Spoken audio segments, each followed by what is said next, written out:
And during the few moments that we have left, we want to talk right down to earth in a language that everybody here can easily understand. All right, Slick Hawk.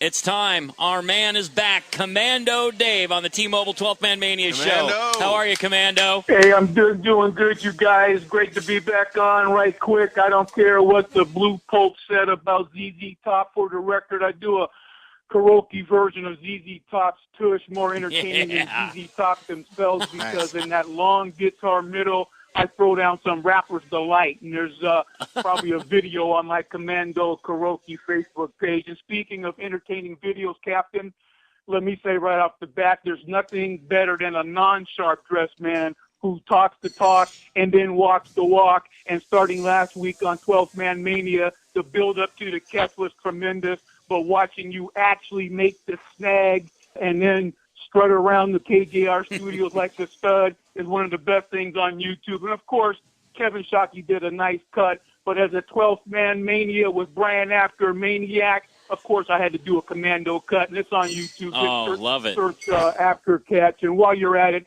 go to MillenMicrophone.com, because sooner or later, hardcore Millen is going to have to walk that walk. Now, what else can I say, Captain, other than good to be back on 12th Man Mania on a Blue Friday night?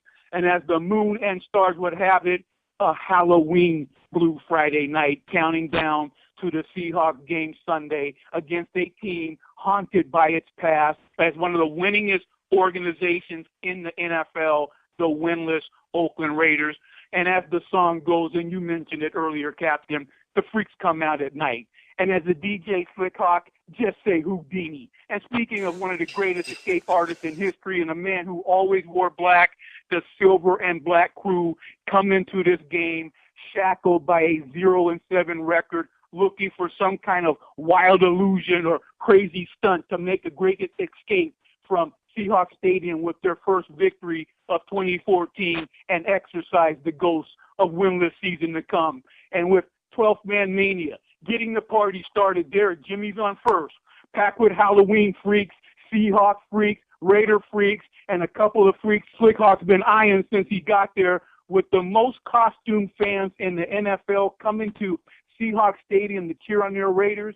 Halloween night is the perfect night to give a shout-out to the bandwagoners masquerading as Seahawks fans, because with a tough win, another tough road win across the country against the Panthers, and a game that turned out to be a thriller, Michael Jackson, rest in peace, listening to the Monday morning doomsdayers, as Spike O'Neal called them on the Jerry Brewer show, because they sound as though, you guys, Michael Myers doesn't even wait until Halloween anymore and now just chases people around with a butcher knife after every Seahawks game that isn't a 35-point decapitation.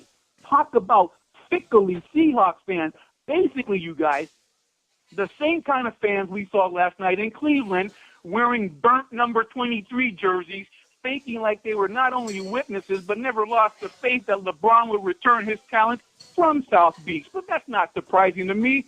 Cleveland is where the fresh brewed fakers came from in the first place. And as we talked about before, you guys, every Seahawks game this year has been a championship defending game. Last year, the Seahawks, it was us against the world, and this year it's the world against us. And as much as we would love nothing more than for the Seahawks to not only return to the Super Bowl for another Lombardi trophy, after 37 years of not winning the Super Bowl, this season is to enjoy the Super Bowl the Seahawks did win, until they either win it again or hand the trophy over. And even if that's the case, this Seahawks team, to me, it still has 2 or 3 Super Bowls in them.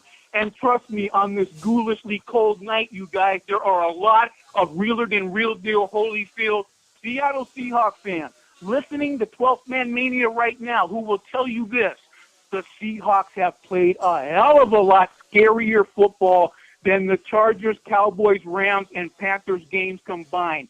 Go through a 2-14 season and then call sports radio and cry about how the team looked winning a game. I'll leave you with this, you guys. I find it intriguing how differently people cheer at horse races than for divisional and conference races.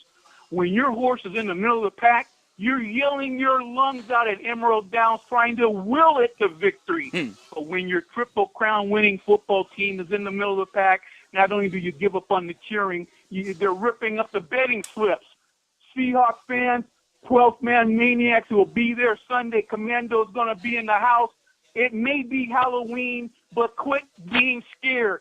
Jason is not going to get you. And if Freddy Krueger is in your dreams trying to convince you that the Hawks aren't going to make the playoffs, kick his ass and wake up. Last week, the Hawks beat the Black Cats, and on Sunday, they're going to bury a team of silver and black mummies under the turf of Seahawks Stadium and start getting ready for the second half of their championship defending season. Go Seahawks, Hawk and roll. Stay tuned for Dick Fane and Coach Baird, and go Tomahawks! There he is. Tomahawks. There he is, Commando Dave. That's going to wrap up our show, Slick Hawk.